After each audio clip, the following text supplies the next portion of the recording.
Hiya, I'm Tina Hobley, but you probably know me better as Sam. Well, in every Coronation Street year, people come and people go. Some you remember, and some you don't. Well, here are just a few of the arrivals.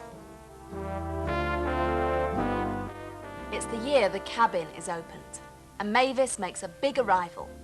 Dance classes with Hilda and Ernie start up, and Mavis gets a job.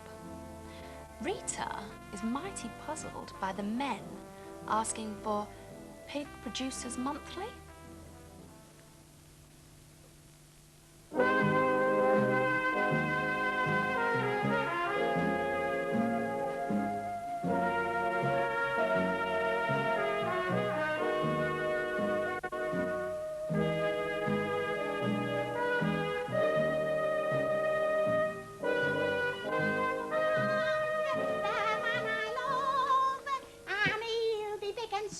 Hey, have you seen the flipping time? No, Chuck. You're going to give me a call.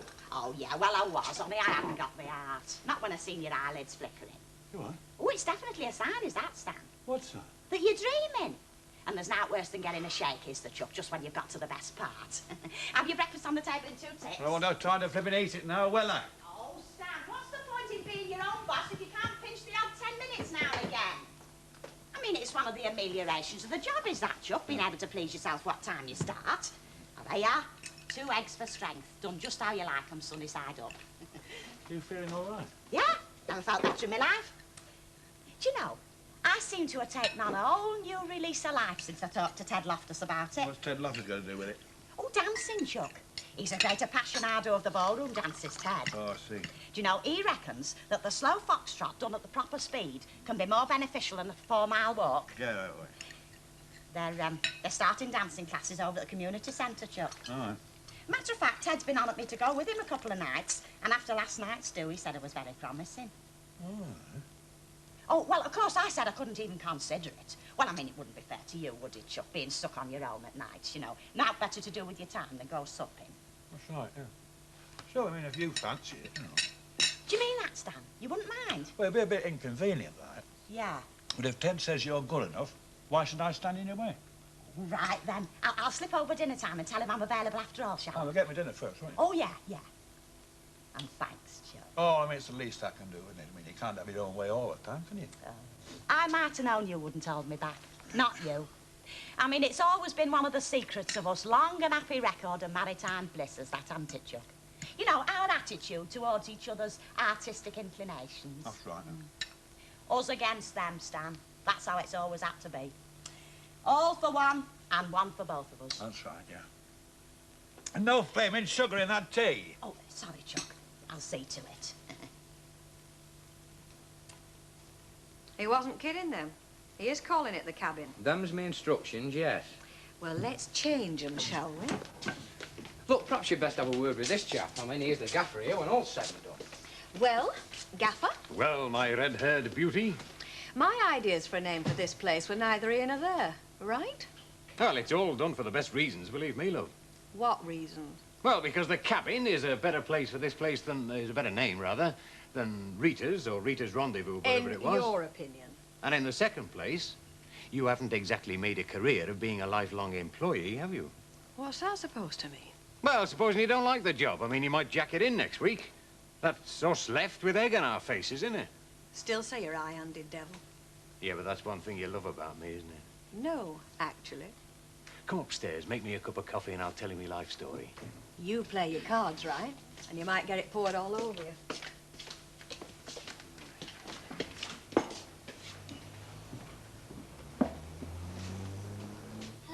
Oh, hello, Mavis. You've come to see Rita, have you, about the job? No. But I thought you said that you yes, I did, but it's not until this afternoon. might... Oh, I see. Right, well, good luck for this afternoon. I reckon I shall need it. Well, you walk it, girl, like you. Hello, hello, hello. Don't tell me word's got back to the warehouse already that Weatherfield's most eligible bachelor is giving a free demonstration of joinery here this morning. Well, I'll see you. You can see me any time you like. Shut your gob, you Langton. Yes, perhaps at the Rovers at dinner time for a quick drink, like. It's all right. Bye. I always knew behind that homely face there was a fully paid-up sex maniac waiting to leap out. Just shut your mouth unless you want a dollop of this in it. Sorry I spoke up, See, the sure. trouble with you, Langton, is that you don't know the difference between nice girls and t'other sort. Morning, ladies. Good Lord, Ernie. Don't tell me you finally succumbed and joined the LLL at last. The LLLL. Don't tell me you don't know what the LLLL is. Some sort of trade union, is it? In a way, yes. What the LLL is it, any road? The Loyal League of Lifelong Lunchtime Lushes. It has a very heavy membership round here. You ain't getting heavier all the time. Brandy and champagne, just to get your eyelids open. Half a bitter, please. Hey, Ernie, it's not as bad as all that. Well, at the risk of being out of touch with the times, do you know what I think? What do you think? I think a woman's place is in the home. Her own home, not her sister's home, where she can cook a man his meals, darn his socks, and generally minister to his needs. Emily away then, is she? Yeah, all the week at her sister's. I thought as much. He's got that stricken look of a man living out of tins with indigestion to prove it. I haven't even got a dancing partner for the class tonight. Oh, well, I mean, if that's your problem, have you ever seen my pas de deux? Don't be filthy. Any road, keep your hands off him. They'll not be doing your stuff. They'll be doing foxtrots and quick steps and proper dances. I can do proper dances. You? I've seen them many a time on all our yesterdays. Oh, ten and oddies of her, Ernie. Are you really stuck for a dancing partner tonight? Well, it looks like it up to now, yeah. Well, I mean, far be it from me to blow my own trumpet, but I've always been very light on my feet myself. You're on. Betty Turpin, where's your pride? Chucking yourself at a married man. All I'm doing is trying to keep him out of trouble. I mean, you know what these quiet ones are like when the wives are away. You'll be quite safe with me, Chuck, won't you, Andy love? Bragging and complaining. Don't be saucy. Oh, 7 o'clock community centre. All interested parties more than welcome. The more the merrier, in fact. Ooh, fellas. Honestly, they're like something out of that lost place for kids on Blackpool prom when the wives are away. How are you going to manage to get the time off? I'll think of something. Morning, Mr. Thomas. Morning. Hi, Bert. Oh, I know. Lucille's just been round the shop. She's going to bring the wedding photographs in when she's got a chance. Oh, tell us all about it. Well, no, she said- don't wait till I've got half an hour, then tell me all. This is Mr. Thomas. This is Norma Ford from the corner shop. Mrs. Ford? Miss, Oh, I'm sorry. not as sorry as me. They've just been talking about you. Lucille's had a letter from Mrs. Walker. Told her all about you. I see. You've all been asked to keep an eye on me, have you? Oh, I wouldn't say that. I can see I'd better buy you a drink at night. Get on the right side of you straight away, I reckon. What are you going to have? Oh, thanks very much. I'll have a vodka and orange. I'll get it. Is it on the house? Not at all.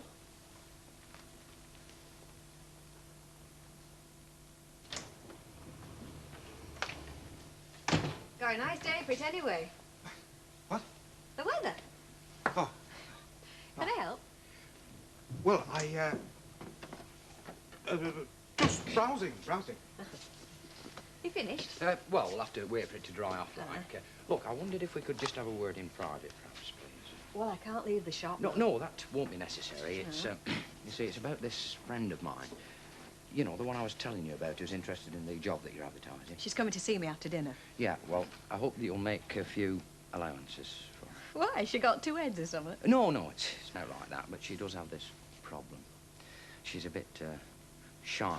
Now, it's something I've always found very attractive in a woman, well, very attractive to a certain kind of man, like. I'm sure. But it does have its problems, especially when it comes to something like going for a job. And look, what I'm trying to say is that she's a very, very nice person, easy to get on with deep down, but it takes time to find that out, if you know what I mean. I'd say I know exactly what you mean, love. Right, well, thanks. I'll see you later. See ya. Is it anything in particular you're wanting? Well, I thought perhaps you might have my usual monthly order. Oh, yes. What's that, then? The Pig Producers Monthly. Mr. Biddulph usually kept me a copy. Oh, yes. Here we are. You must have plenty of money, then. You change. Change? 90p. Oh. No supplement this month. Oh, that's all that come, love. Oh. Should there be a supplement? Well, don't keep it for me next time. I'm leaving. I'm selling the pigs. I'm leaving. Leaving.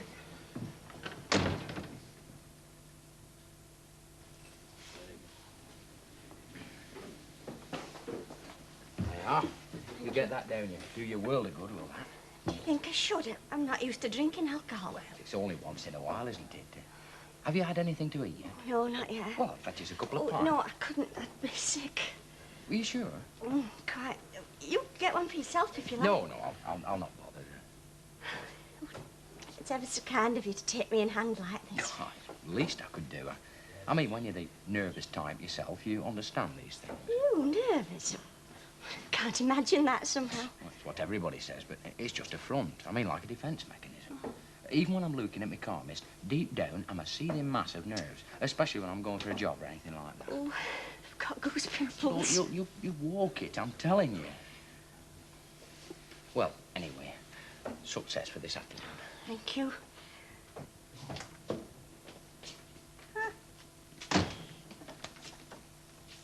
How's it going, then? Oh, all right, you know. Beavering away, in your best interest. That's the kind of talk I like to hear from my staff. You know, sometimes I think you only love me for your money. There is a definite connection between sex and money. And if there weren't, I reckon you'd still manage to find one. Do you think you could shift them boxes round there for me? How's the recruiting campaign going today, then? Saw one girl this morning. What was she like? She'll do, I reckon, if I can't find anything better. Seen another one this afternoon. Have you got time to come out for a drink? Well, I thought I'd eat here today, actually, being as it's first day. Join me? Well, I would, love, but I kept getting this picture in my mind of a dirty big foaming pint, you see, darling. It keeps flashing on and off in my brain. I had a feeling you would somehow. So I'll see you, won't Yeah, go on. Miss Littlewood. That's me. I'm Mavis. Mavis Riley. I've come about the job.